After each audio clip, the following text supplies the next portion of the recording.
again, you guys, and welcome back to my channel, Thrift Nice. So I haven't done a video like this for a while, and I think I'm titling it Sales Gone Wild. Basically, I'm going to talk to you about 3 sales that happened to me pretty darn recently that went horribly wrong.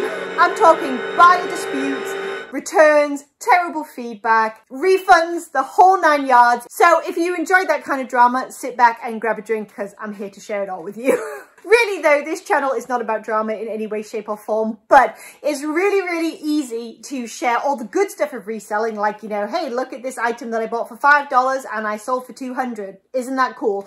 And that's really fun. A lot of people learn from that, but there's also a lot to learn from being really open and honest when things do not go as planned. So I'll let you know exactly what went wrong and exactly what I did to deal with it, whether it went in my favor, whether it did not. I'll give you all the details, and hopefully somewhere down the line, if you come across a similar scenario, something in this video may end up being useful. Fingers crossed. All right, number 1 was an eBay sale. So this was fairly recent, and I actually showed in one of my sales updates not too long ago. I sold a new and sealed vintage CD player, picked it up for $5 at a yard sale, and it sold for around, I think it was like 125 or so. Well, the buyer received it, they opened it up, and they said that it didn't work. Obviously, this was a new in-box item and I had no way of testing it, but when they said that it didn't work, I accepted the return right away. Sometimes that happens with vintage electronics. It's not the buyer's fault. I went ahead and said, yes, send it back. I'll give you the refund. I figured that was the end of the story. It kind of sucks because we're out 125 bucks, but that's just the way the cookie crumbles sometimes with these new in-box vintage items. Well, when I got the item back, as soon as I opened up the package, I could see that something was wrong. The headphones, I guess, had disintegrated, but they were like torn to shreds, like absolutely ruined. And the buyer had not mentioned at all that there was any issues with them. They literally had just said to me, hey, the CD player doesn't work, I want to send it back. So that was kind of my first red flag, but I figured, okay, like, let's reach out and see exactly what happened. Maybe it was something that happened in transit, who knows? Well, as soon as I asked about the headphones, this person got super rude and super defensive, and I thought, here we go. So my next step was actually to test the unit to figure out, you know, what was wrong with it. Well, lo and behold, wouldn't you know that as soon as I put some batteries in that and a CD, it worked perfectly. So here's the issue with what happened. When a buyer opens a new in-box item, it is not in the same state anymore that you sent it out. Not only that, it greatly devalues that item. It is no longer new in-box dead stock. It is just a regular piece that cannot in any way be sold for the same amount. If that item is faulty, then I totally understand. You go ahead and you take that return because that's what business is all about. However, if the item is not faulty and the buyer has simply said that it doesn't work to force the return, this was an item, by the way, that had no returns on it, so the only way this person could send it back to me is by saying that it was defective and didn't work. Plus, in that scenario, that means that me as the seller has to pay for the return shipping instead of the buyer, because again, item is faulty, not buyer's responsibility, rightly so I had to pay for that return shipping as well. So now I have this item back. The headphones, like I said, are shredded, completely ruined, and then the item itself actually is fully working. It's just massively devalued because now the packaging is torn to pieces, it's no longer new, and I have a buyer on my hands that's being really snarky with me for asking the simplest question about what they thought was wrong with the item, because as the video I sent them shows, it is fully working. In the end, here's what I did. I did get eBay involved and I did file an appeal, mostly because I was getting absolutely nowhere by myself with the buyer, unfortunately. In the end, I went ahead and submitted all of my evidence that included photographs of the damage, included a video of the item working, functioning correctly, and then obviously all of the correspondence from the buyer showing that I have tried to reach out and find some information, try and figure out, I don't know what you would call it, almost like a mediation between us, I don't know. Wait! Don't tell me! And they could see that I was getting nowhere fast that way. So in the end, the case was ruled that I, as a seller, was not at fault, and they did go ahead and refund me my money for the item. They also went ahead and gave the buyer back their money as well, which was very kind of them. So I didn't lose any money. There was a resolution. I did go ahead and block that buyer immediately, which actually multiple eBay reps, after reading the correspondence, told me, you need to block this person. I did go ahead and block them, and then they left me feedback. feedback, bad feedback.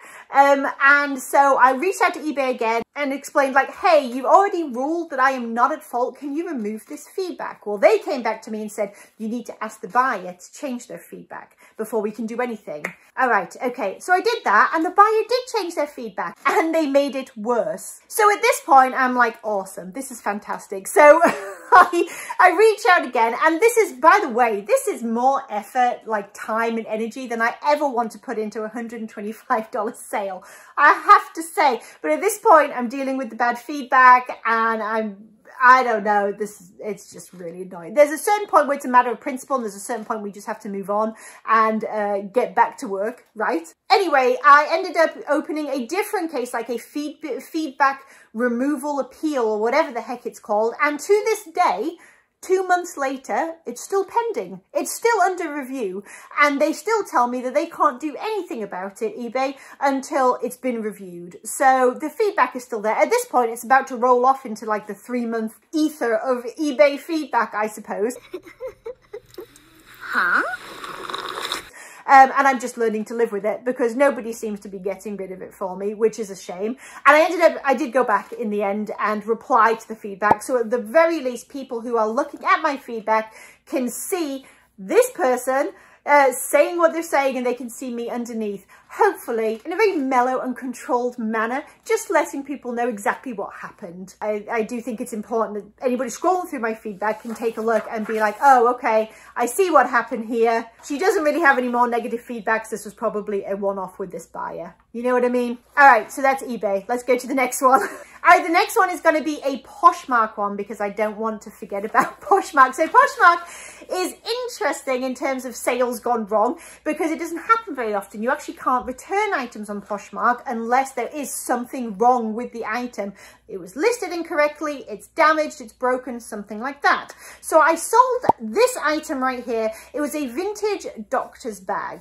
Beautiful piece, sold really quickly. And then when it arrived with the buyer, they actually opened up a case almost immediately saying that the latch was broken. They couldn't get it to fix, like to fasten at all. And I thought, darn it. Like, first of all, I knew I tested the latch before I sent it out because it had like it would have had a key with it, and I went ahead and shut it properly and like closed it till it clicked to make sure before I sent it out that I could open it without the key. I did not want my buyer receiving it and then not being able to open it because the key was missing. Obviously I checked that when I was listing it, but I was double checking before I sent it out, you know what I mean? So I'd already checked it, but I thought, well, you know, I could have overlooked something, who knows? So obviously I respond to the case that is open and say, I'm so sorry that you're finding an issue with your item. I'm happy to take the return. Poshmark approved it, and then days passed, and then a week passed, and then Poshmark stepped in and said, hey, this person has not returned this item, we're closing the case. So I thought, sure, whatever, sounds good to me. If you ask me, this whole thing is going to end badly. 3.5 months pass. I am not kidding you. It's an entirely different calendar year at this point. And I get an email from Poshmark telling me that this person has shipped their return. So I actually reached out to Poshmark customer service to ask what the heck happened. Like, this person did not ship back their return. It was closed and the funds were released to me, and now they've had it for 3.5 months in their possession, quite frankly, doing God knows what with it, right? Like using it as much as they want, whatever they want to do, and suddenly it's on its way back to me. I never got a response from Poshmark customer service, not a single response, never heard back from them, which I thought was a real shame because I've always had a positive experience with their customer service department. Not this time, I'm afraid. So I received the item back. Lo and behold, guess what wasn't broken? The latch wasn't broken. It was fully functional. The first thing I did when I took it out was click it together and unclick it. Click it together and unclick. Like it wasn't even difficult. It was just a latch. I don't know what to say. So it was a falsely opened return on top of the 3.5 month waiting period where I hadn't received my item back, and it's been in the ownership of this other person. So in the little bit where it says, is there an issue with your return? I said yes. Put in my little like case notes and stuff like that, that this item was not faulty in any way. It was a false return, and I'd be more than happy. I sent photos and everything. I'd be more than happy to provide a video. This item is completely functional, working perfectly, and should not have been returned to me. Especially, after the 3.5 month period where the person just had the item and had chosen not to send it back. Poshmark responded by giving me a $10 credit. So that was that. That was my resolution. And I did click the frowny face when they sent me my little survey of how did we do. Click that frowny face as many times as I could. But yeah, so no resolution there either. And I would call that a sale gone wrong. Now, I will say I went on to sell that doctor bag about a month later for full asking price. I'm not complaining about that. I'm glad I had the item back. The item wasn't damaged. There was nothing like that. But I was frustrated with the process. I did not feel that I should be obligated to take back a return after the case was closed, after my funds had been released to me, and especially after they had had it in their possession for a quarter of a year, and especially considering that there was nothing wrong with the item and it was a false claim to begin with to force a return. Honestly, I wish there was a way that we could leave feedback for these buyers sometimes, but on Poshmark, that's just not an option. Maybe in the future. All right, final one is a Facebook Marketplace fail. Big fail. So I don't do a lot of Facebook Marketplace and local like listing and selling and stuff. Frankly, I hate it. I don't like the face-to-face interaction. I don't like it on my home turf. Like, the internet is where I sell things because I can sit behind a screen and I'm guarded from some of the crazy that is out there. Seriously, like, that's why I like it. I am too prone to anxiety to want to meet people in and around my town on a daily basis. That's just me personally and my business model. So I sold a TV and VCR combo. In my listing, I had multiple photographs showing that it was working. I'd put movies on it and things like that and taken photographs. Person met me, paid me $50, off they went.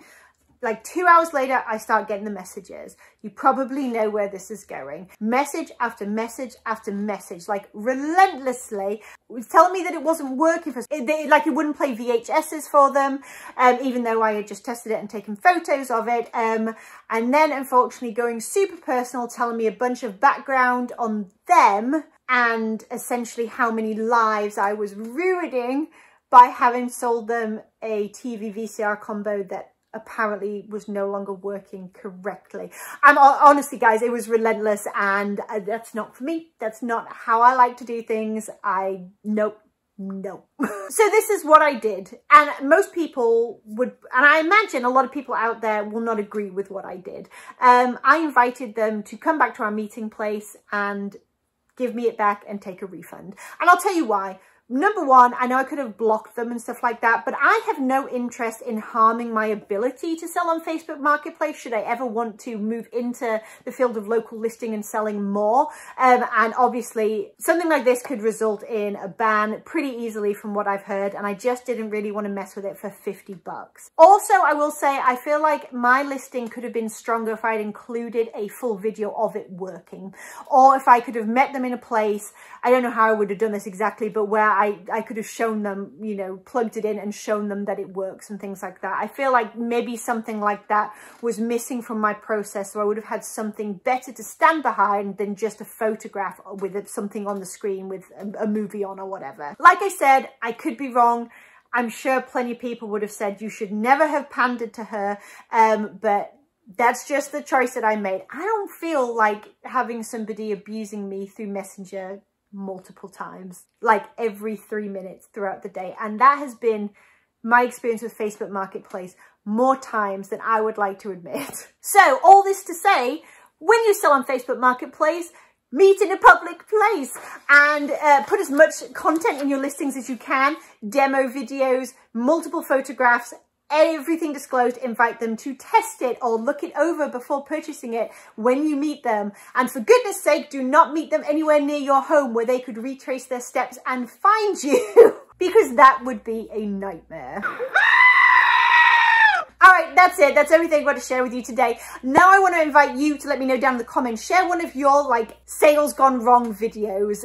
We're not here to like complain or be rude about customers and things like that, but this is a good place to vent, and more importantly to learn from each other about how to handle disgruntled buyers and things like that. I believe wholeheartedly in never being rude and trying to provide the best customer service while also setting healthy boundaries. Easier said than done sometimes, but let's all try to learn from each other in this reseller community, and maybe that will make it a little bit easier to navigate some of these harder aspects of reselling in the future. As always, you guys, if you enjoyed this video and you learned anything at all, then please think about hitting that subscribe button down below and the bell notification so you never miss a yard sale with me video. And I will catch you in the next one. Bye!